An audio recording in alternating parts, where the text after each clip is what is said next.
দেখেন গাইস, আমার জামাই অনেক সুন্দর করে সবজি কাটতেছে। ও দেশে আসছে মাত্র 1 মাস হয়েছে।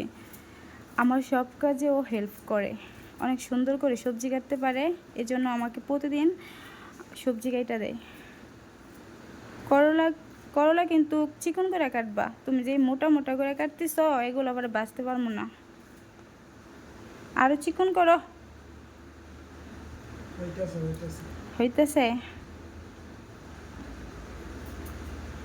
ভিডিও করতেছি কিন্তু বুঝছো, সবাই বইলা দাও তুমি যে অনেক সুন্দর করে সবজি কাটতে পারো, রান্না করতে পারো।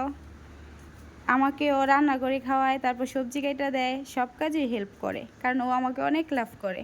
এজন্য চিকন করে কাটো, তাইলে সহজে বাঁচতে পারবো করলাগুলো।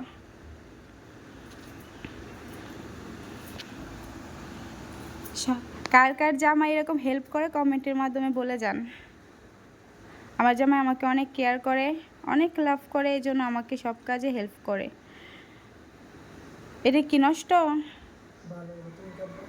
আচ্ছা, তুমি চিকন করে কাটো, মোটা করে কাটলে এগুলো ইয়ে করতে পারবো না।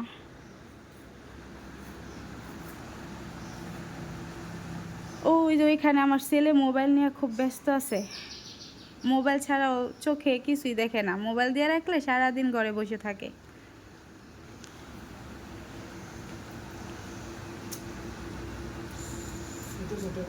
হুম, চিকন করে কাটো।